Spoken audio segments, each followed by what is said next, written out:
Well, Georgia's won the conference in 2024. Can they do that again in 2025? They're not going to if they don't figure this out, and we're not that far away from spring football. Georgia doesn't get this right this spring. It could it could mean trouble for the Dogs. So, what am I talking about? The offensive line. I mean, it starts there more than any other place on this roster. Georgia has got to figure out where they're headed on the offensive line. Dean Legge from Dog Post. When we were in New Orleans covering the game, we were well aware of how, subpar for them Georgia had played on the offensive line in 2024. They did not create a run game against Notre Dame, a team that really, honestly, wasn't that great. It wasn't any. It's not like Notre Dame was something that Georgia didn't see all season in the SEC, and frankly, the results were the same.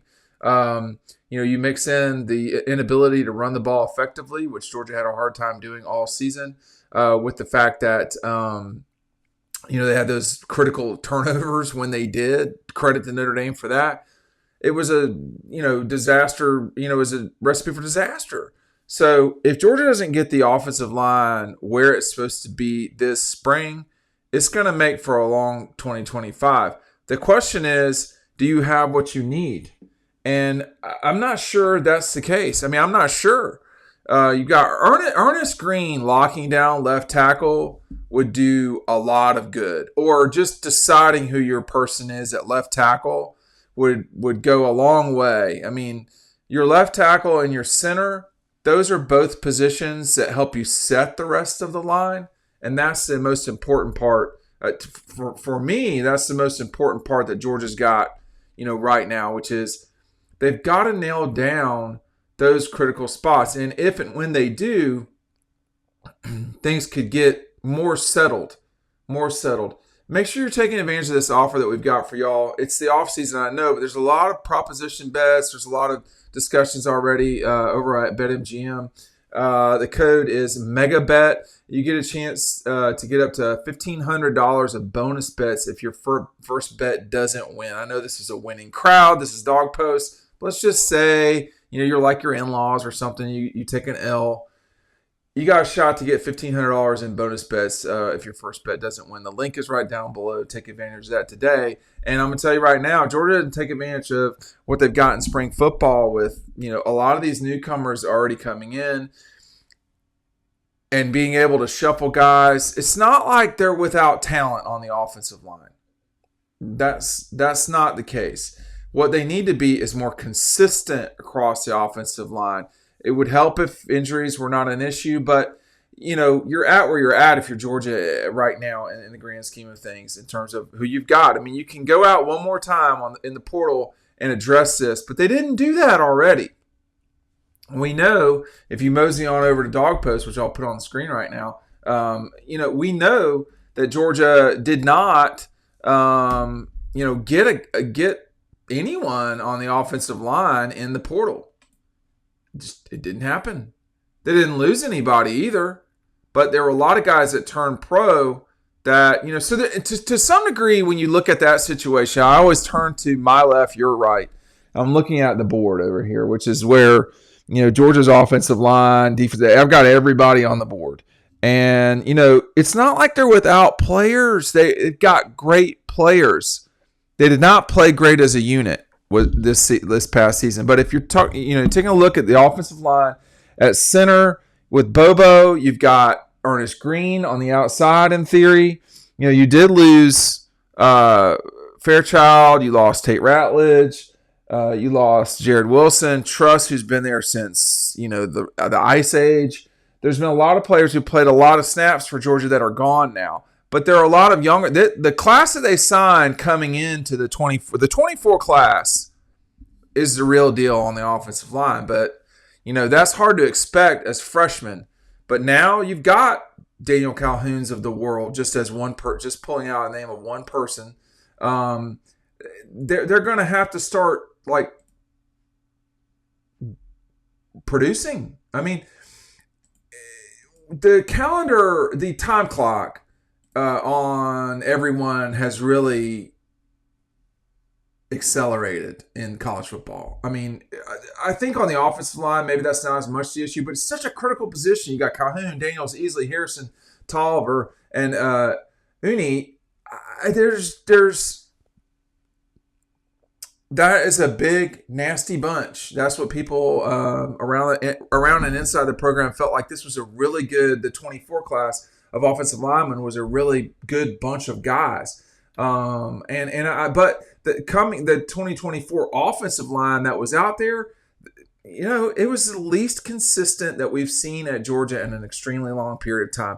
I don't think Juan Gaston's going to play. I don't think Juan Gaston's going to start or anything like that. Juan Gaston is definitely someone who has the capability to be a very good player for Georgia, but maybe not immediately. So let's just see how that goes. The other thing, when you start talking about young players, the biggest challenge is not Georgia. The Southeastern Conference best players are on the defensive line as it relates to the rest of college football. Like, everybody has really good skill position players. What separates the SEC are the big men.